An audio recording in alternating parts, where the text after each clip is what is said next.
So Oh, and we got one more. This is maybe there's a cool way to say this, but I'm just going to say the letters in a row. TAGAP. Tagap? I don't know. They ask, what kind to of gap or not to gap?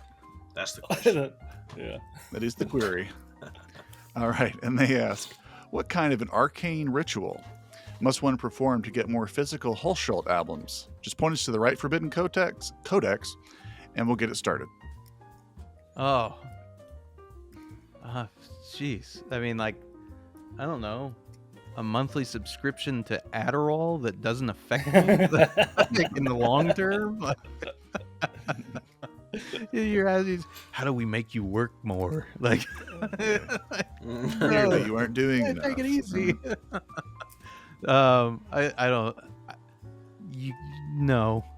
it's workload. It comes down to workload, basically. Pass. That makes me think of how the like 30-minute break and the egregious consumption of coffee in our society now, how that came about with like employers were like, if we give them like 15 to 30 minutes to drink a little bit of coffee, their production levels go up. Yeah. Wow. And then everybody built an addiction that they can't get rid of. All we gotta do is and they're feed this guy uppers. Yeah, and then their production quality on their job doesn't increase because they just hit a moment where like they can't live without coffee, so they're like, And now I'm not alive. Hold on, I need it. Now it's just passed on and passed on and passed. All right, now I'm just normal. Yeah. I don't even have any extra energy. I got to go on a. That'll be how we evolve. Is like rehab. Caffeine will just be something that we don't even need coffee for. It just our body makes it for us. Like for you just press a button on your nipples. That would be great. Inserts it into your bloodstream. You said it, brother, you wouldn't not have me. to boil the kettle at 10 o'clock at night like I do drinking coffee. That's what I did during Rise of the I drink Triad, except probably I more always had caffeine than I whiskey in should. Yeah. I drink more caffeine than I probably should, and I actually last year I went 3 months without drinking even a drop of caffeine.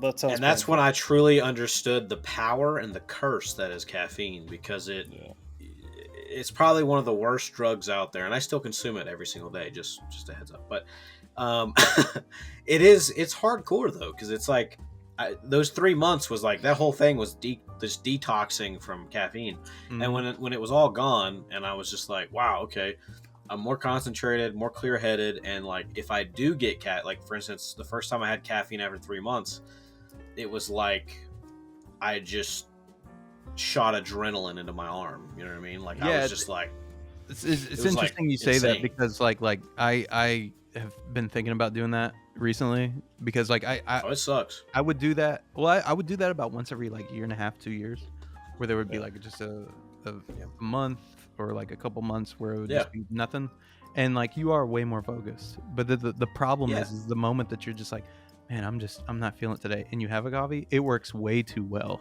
Like at that it works too well, and then you start drinking it again, and then you get back into the same cycle. It's, I mean, that's the issue with it. I mean, I guess that's any kind of substance you can get addicted to, but it's on every street corner. Coffee's not crack, but it's still pretty bad for you. You're a stronger man than I am. I've never abstained from anything other than probably sex, and that's just because of my missus. It's involuntary abstinence. He's like, that wasn't even my choice. You try your luck. And gonna self-edit that one out. It's gonna be a quick cut. They're like, we're all laughing, and then just the next topic.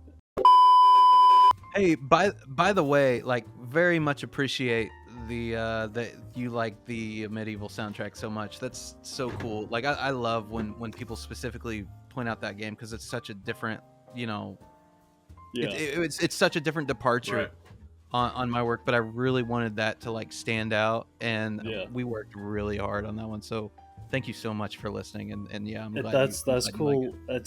I know everyone, when they think of you, there are certain titles that immediately come to mind, your Dusk and your Proteus and that sort of thing. Yeah. And perhaps to a smaller degree, kind of Nightmare Reaper. Nightmare Reaper isn't like the first game immediately you would come to mind, because it wasn't that earth-shattering moment in boom shooter history that changed things. For me, a Medieval and also Wrath are actually, I could just sit and listen to Wrath all the time, even if it's the what is it called, the Forbidden Sea or something like that. Just that beautiful over credits music that's playing on there. Oh, is that the one with the choir stuff going back and forth? Yeah. That was one of the first ones I wrote for that one. I don't know the reputation of this game's music any more than anybody else, but this is just the one that spoke to me. Decay on Proteus is one of the best things I've ever heard in a video game. A lot of people actually freaking love that one. I figured, and like that's wow. That's always such a surprise to hear to me, because like I enjoyed making that, but I didn't like make it in the time, or I didn't at the time. I wasn't thinking like this is gonna fucking blow people's socks off. But I get people routinely who talk about that track to me. So that's cool. Yeah, sweet. You want to know something funny about that one? What? Let me make sure I'm talking about the right piece of music here. Give me just 1 second. It's that one that starts off with kind of the core melody, the and then goes into like the blast beat thing. Like yeah, Decay's the one. Yeah. So Decay, when I originally wrote a demo for the Ancient Gods for id, I used the template from Decay to do that, because it was an extra originally, I wrote the demo for id for the Ancient Gods, and then I took that template and then made Decay with it. Cool. There's an entire demo of stuff that people haven't heard that, like, if they heard it, they'd be like, oh, that's kind of interesting, like back and forth. I didn't like pull one from the other. I wrote different stuff for each one. I'm not saying like, yeah, rob Peter to pay Paul. Let's do this. No, it was, but like, there's like, they're both around the same tempo. It's just two different songs in the same session, and it was just that one's always like funny to me, because like Proteus and Doom exist in the same timeline somewhere. Nice. Just no one knows about it. Right. So, not really, but like, you know what I mean. Yeah. Like, in my studio session, they do. Yeah. So Deadforge, this question then that you were going to do, I do have a personal question to ask before you go into it to Andrew. Something that I've always wondered about. It's not actually completely relevant to composers in particular, but it could be applicable to any creator. Sure. When you've been doing something for a long time, does it bother you when people tell you that their favorite track is something that you did 10 years ago or something? Or do you always want them to love like the newest thing that you've done? No, not at all. I mean, if anything, that tells me that like you wrote something that's holding up as time goes on, because people still hold on to it, which is great.